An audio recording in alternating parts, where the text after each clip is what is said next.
maka kalau 30 hari ini lulus, maka kita akan merayakan namanya Idul Fitri. Tuh, gembira karena jiwa kita kembali suci dan bersih. Mati. Nah, saudara-saudaraku sekalian dirahmati Allah, puasa juga harus kita teliti juga. Walaupun kualitas kita sudah bagus untuk tahun ini, untuk tahun kemarin ya, kalau bisa kita harus mengetahui juga bahwa tingkatan puasa itu ada 3. As-shaumil awam, as-shaumil khawas, as-shaumil khawasul khawas. As-shaumil awam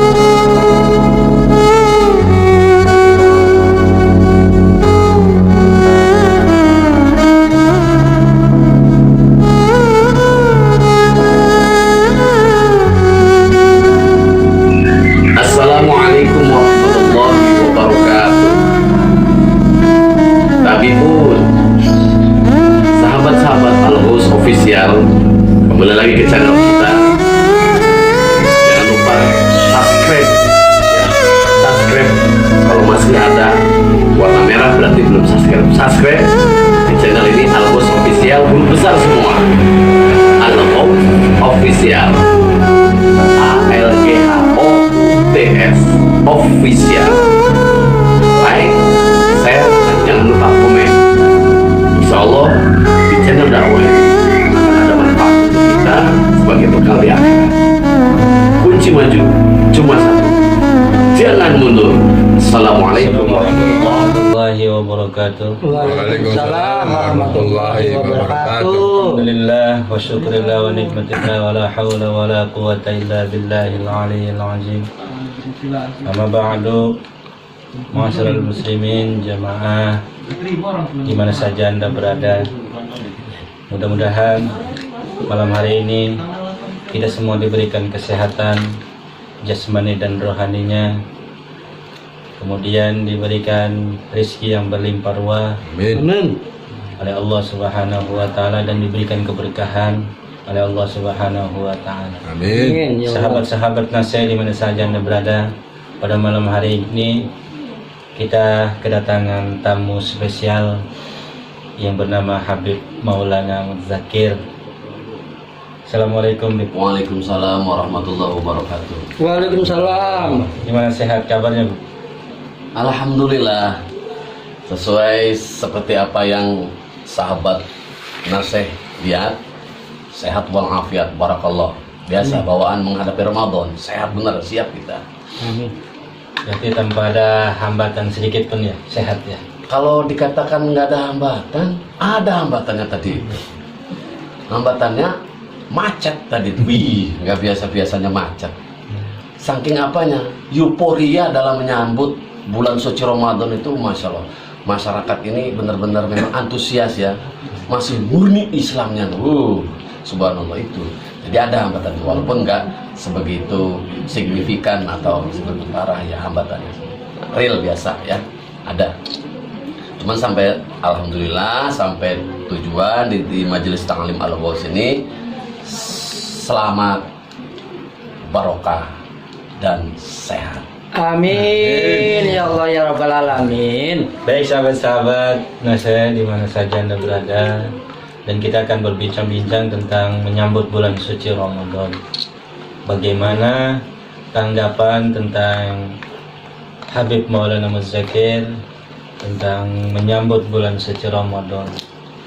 Apa pahalanya dan apa keunikan daripada menyambut bulan suci Ramadan itu? Tafadhol. Wah, ini beneran ini ya, pahala keunikan. Ya pahala ya keunikan. Sebenarnya kalau para follower itu aktif baik di majelis An-Nizam, atau yang suka ngebuka-buka YouTube, udah pasti dong ya tahu fadol atau keutamaan di mana yang bisa diidentifikasikan itu pahala atau keunikan dibanding bulan-bulan lain gitu ya, maksudnya kan dibanding bulan-bulan lain. Benar-benar sangat beda ya. Nah, para sahabat-sahabat nasihat sekalian yang dirahmati Allah, sebagaimana kita ketahui, saya sebenarnya hanya mengingatkan lagi, walaupun saya yakin para penonton semua udah pada tahu ya keutamaan. Kita lihat dulu dari 12 bulan yang diciptakan oleh Allah, ya, ada 4 bulan yang agung. Salah satu yang dari 4 bulan ini ada yaitu bulan Ramadan. Nah, tadi itu kita ngaji tadi sempat saya dengar juga. Nah, itu memang begitu dalam hadis Rasulullah SAW, "Man fariha bidukhuli Ramadan haramallahu jasadu 'alan niran." Siapa-siapa yang gembira saja dengan datangnya bulan Ramadan, itu haram jasadnya masuk neraka. Ini kan yang pertama. Itu artinya dari mulai ngadepin aja, belum masuk ini, belum masuk bulan Ramadan, ngadepin aja kita gembira dengan berbagai macam kita ciptakan momen ekspresi kita dalam menghadapi bulan Ramadan yang begitu banyak keunikan dan fadl keutamaan pahalanya. Itu haram jasad kita masuk neraka. Luar biasa. Yang kedua, man shoma ramadhana imanan wa ihtisaban ghufira lahu ma taqaddama min dzambi. Ya. Ada yang mengatakan di sini lemah. Yang penting kita maknawiyah saja. Ada edukasi di dalamnya. Barang siapa man shoma berpuasa di bulan Ramadan dengan iman yang benar-benar lillah karena Allah, bukan karena hal apapun, maka Allah akan mengampuni dosa-dosa kita tahun yang telah lewat. Coba itu dipikir. Amin. Udah kita ini banyak dosa yang disengaja atau tidak disengaja, bukan kan gitu. Allah itu sayang. Disiapinlah tuh bulan godongan nih di bulan Ramadan. Siapinnya apa? Apa kata Allah dalam surat Al-Baqarah ayat 183? Bismillahirrahmanirrahim. Ya ayyuhalladzina amanu kutiba alaikumussyiyam, tuh. Kama kutiba alal ladzina min qablikum la'allakum tattaqun. Gitu ya. Enggak apa-apa dijelasin gitu ya. Iya. Kan pengen tahu uniknya. Siap ya. Jatah kita ini. Oke, kita lanjut lagi. Nah, wahai orang-orang yang beriman, tuh, berarti orang yang benar-benar percaya hari akhir, percaya dengan gaib, ya kan? Percaya dengan ketentuan Allah, kan gitu. Diwajibkan atas, berarti kalimat diwajib ini udah harus tuh. Diwajibkan atas kamu berpuasa. Ya, karena konteksnya adalah bulan Ramadan, puasa Ramadan. Ya. Berpuasa di bulan Ramadan ini agar apa? Itu kok harus puasa Ramadan? Karena itu juga telah diwajibkan juga atas orang-orang sebelum kamu, sebelum kita. Berarti dulu juga udah diwajibkan. Berarti Allah punya tujuan dong. Harus punya sasaran bidik, punya maksud Allah di situ. Apa maksudnya? La'allakum tattaqun. Menjadi orang yang bertakwa. Lah emang kalau jadi orang yang bertakwa, enaknya apa kan begitu? Di dalam surat At-Talaq ayat 25, wa may yattaqillaha yaj'al lahu makhraja wa yarzuqhu min haitsu la yahtasib. Ke sana. Barang siapa menjadi orang yang bertakwa, tunduk dan patuh atas perintah Allah, maka diangkat kesulitan-kesulitannya, dan kemudian Allah akan memberikan rezeki yang tanpa disangka-sangka datangnya, sehingga karena tak disangka-sangka datangnya si rezeki itu jarang kita bersyukur tuh, padahal itu sudah hakikatnya dari Allah. Nah, ditempa dulu kita di bulan Ramadan ini supaya menjadi orang yang bertakwa. Artinya apa? Islam ini sudah disiapkan untuk khalifah fil ardi, manusia ini supaya selamat dunia akhirat. Karena kampung yang kekal nanti itu kampung akhirat, kudulur. Ini saudara-saudaraku sekalian. Nah, kemudian apa sih yang ada di dalam bulan Ramadan? Ada 30 hari di situ, ya kan? 10 hari pertama dinamakan Yaumir Rahmah. Hari-hari di mana turunnya rahmat oleh Allah, dari Allah Subhanahu wa taala untuk kita. Supaya apa? Disiapkan badan kita, disiapkan wadah kita, tempat kita untuk menerima apa? Di 10 hari yang kedua, yaitu Yaumul Maghfirah, hari pengampunan. Di situ tuh, mumpung kita mau jadi orang yang militan, mau jadi orang yang kita benar-benar manusia, baru yang lulus itu kita ke 10 hari yang ketiga, itu Aitqum minan niran, dijauhkan dari api neraka. Kalau 30 hari ini lulus, maka kita akan merayakan namanya Idul Fitri. Tuh, gembira karena jiwa kita kembali suci dan bersih. Nah, saudara-saudaraku sekalian dirahmati Allah, puasa juga harus kita teliti juga. walaupun kualitas kita sudah bagus untuk tahun ini, untuk tahun kemarin ya, kalau bisa kita harus mengetahui juga bahwa tingkatan puasa itu ada 3.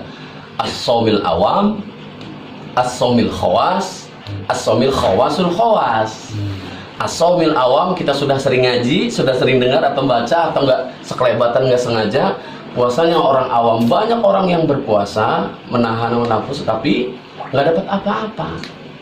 Dapatnya apa jadinya? Lapar sama haus. Yang dipikirin turu tidur aja tidur, nggak mikirin baca Quran, nggak mikirin ngejaga mulut, nggak ngerikin langkah meningkatkan ketakwaan kita, amal soleh kita, ya kan?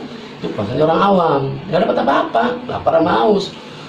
Cirinya apa? Cirinya nih ya, jam 11 aja udah ngumpulin makanan, nanti buka pakai apa ya? Tuh awalnya gitu tuh, nggak mikirin amal apa nih untuk bulan Ramadan ini.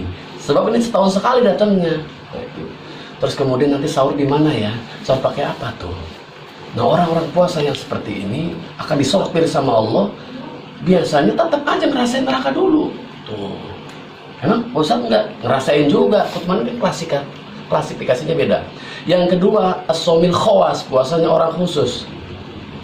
Puasanya orang khusus ini tidak lagi dia memikirkan makan dan minum, dia mikirkan bukanya pakai apa, sahurnya kapan di mana atau pakai apa, tapi yang dia pikirkan bagaimana setiap langkahnya, setiap actionnya itu adalah memancing keridhaan Allah Subhanahu wa taala.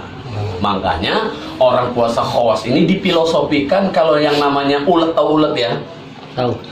Ulet atau yang ulet yang buat ugat itu ya? Iya, ulet ya. ulet. Itu kan binatang yang menjijikan itu. Kalau kita kena toel sama bulunya kita langsung melentung itu bengkak. Artinya apa? Si binatang ini membawa penyakit gitu loh. Orang yang bersifat seperti binatang ulet ini, jadinya parasit, baik. Ya kan gitu. Dia ngedekat, udah pasti itu bentol-bentol semuanya itu kena virus. Tetapi si ulet ini melalui metamorfosenya, ya, dia bertapa supaya jadi orang yang tidak dibenci, makhluk yang tidak dibenci, bertapa menjadi kepompong dengan waktu tertentu sehingga tidak ulat lagi jadi kepompong. Waktu tertentu tidak sama, ada yang seminggu ya, ada yang 2 minggu ya. Ketika keluar bukan si ulat lagi atau bukan kepompong lagi, tapi berubah wujud menjadi kupu-kupu.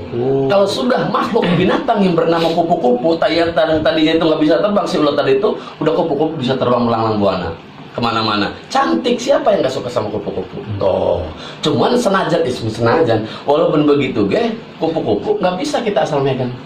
Kalau asal megang tetap aja dapat melentung. Nah, karena dasarnya dia adalah makhluk yang menjijikan.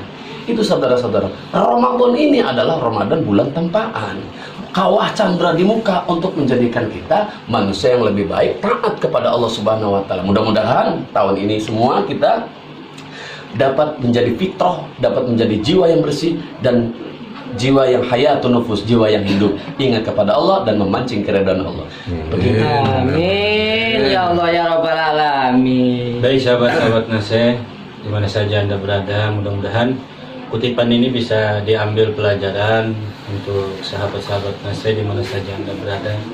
Tapi saya mau mengutip dari sebuah nasihat Habib Maulana tadi tentang masalah ulat, lalu kemudian jadi kepompong.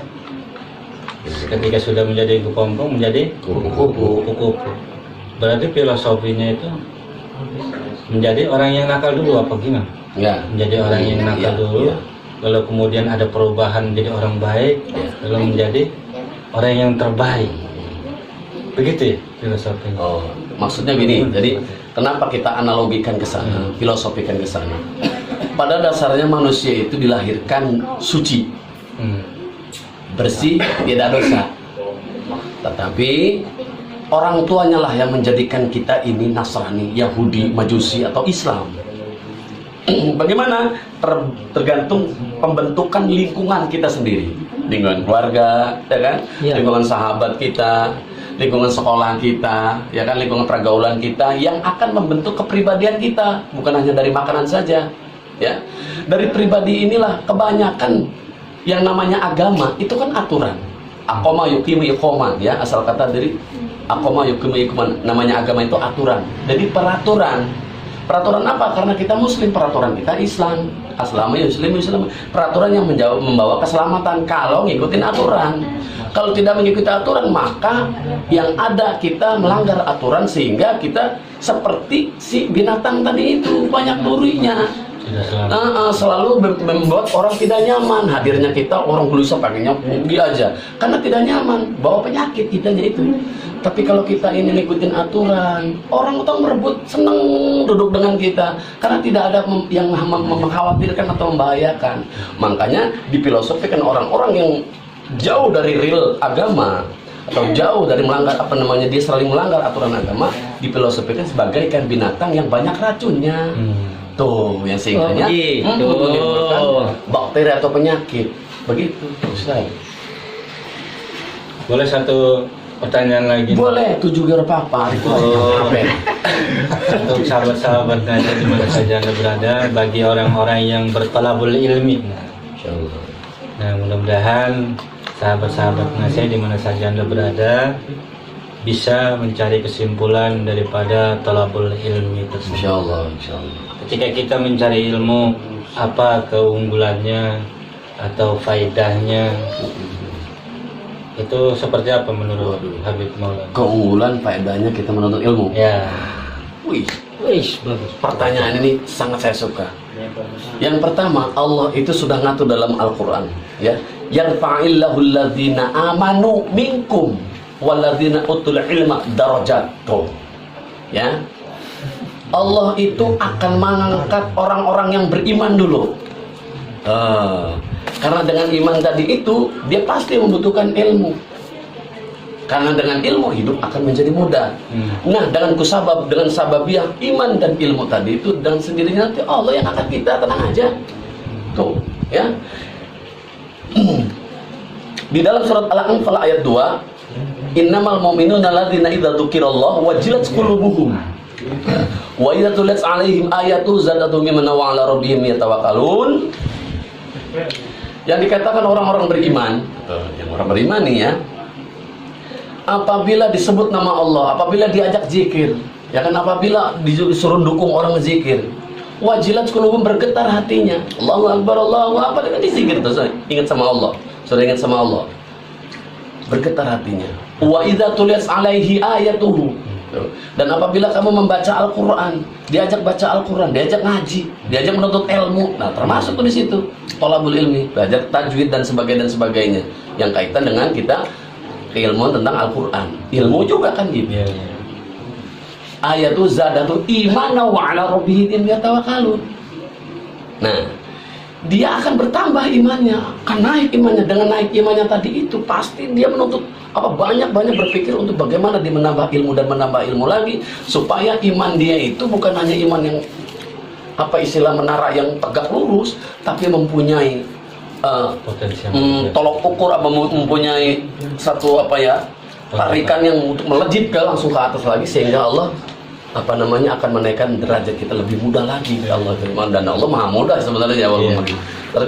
Nah, orang-orang yang seperti ini disebut apa? Ulaika humul mu'minuna haqqo. Mereka itulah orang-orang yang beriman, yang sebenar-benarnya beriman. Apa hadiahnya? Lahum darajatun 'inda rabbihim wa maghfiratu wa rizqun karim. Mereka akan dinaikkan sama Allah, diberikan derajat oleh Allah, serta ampunan, dan doanya akan dikabulkan oleh Allah Subhanahu wa taala. Bagi orang-orang yang bertolabul ilmi, ya. Sebenarnya banyak benar ya. Yang keduanya, oh iya benar, nggak apa-apa ini, mumpung gua dikasih kesempatan ngoceh ya. Pertama ya, tapi ingat kalau sudah punya ilmu, al ilmu bila amalin kasajari bila samarin tuh. Ilmu itu kalau nggak kita praktekin, kayak pohonnya nggak ada buahnya. Percuma kita tahu, ilmu itu kan, menuntut ilmu itu kan wajib. Talabul ilmi fardhatun ala qaulil muslimin wal muslimatin. Kewajiban bagi muslim laki-laki dan muslim perempuan. Wa tulbul iman minal mahdi ilal lahdi. Kewajibannya dari mulai sejak ayunan sampai ke liang lahat. Tuh, mencari ilmu. Iya, mencari ilmu. Dan itu juga perintahnya juga, man arada dunya fa alaihi bil ilmi wa man aradal huma wa man aradal akhirah fa alaihi bil ilmi wa man aradal huma fa alaihi bil ilmi. Kalau ingin sukses untuk urusan dunia juga pakai ilmu, urusan akhirat pakai ilmu, urusan kedua-duanya pakai ilmu. Nah itu ilmu. Nah, sebenarnya banyak. Ini durasinya masalahnya dikit lagi, makanya saya cepetin pakai kereta ekspres gitu ya. Apa lumayan semua oke ya. Biar los ge. Durasinya dapat berapa itu kira-kira? Ini sudah 15 menit lebih. Lebih lah. Iya, 15 menit lebih. Karena kalau sudah 20 menit itu amplopnya beda.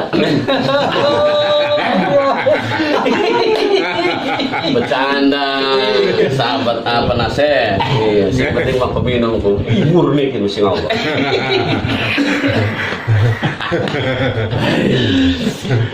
Oke, begitu aja sahabat-sahabat Tasik di mana saja Anda berada. Perbincangan malam hari ini adalah perbincangan seru tentang menyambut bulan suci Ramadan dan tentang alamul ilmi. Dan mudah-mudahan sahabat-sahabat Nasib bisa mengambil semua pelajaran-pelajaran yang telah disampaikan oleh Habib Maulana. Bijak ya. Saya undur diri, mudah-mudahan video ini terus ditonton. Insya Allah. Jangan lupa Subscribe dan di channel saya juga ya. Ya. Al-Ghaus official huruf besar semua ya biar kita ketemu di channel kita, oke? Dan Nasihuddin official gitu. mudah-mudahan Assalamualaikum warahmatullahi wabarakatuh. Tabipun. Wah.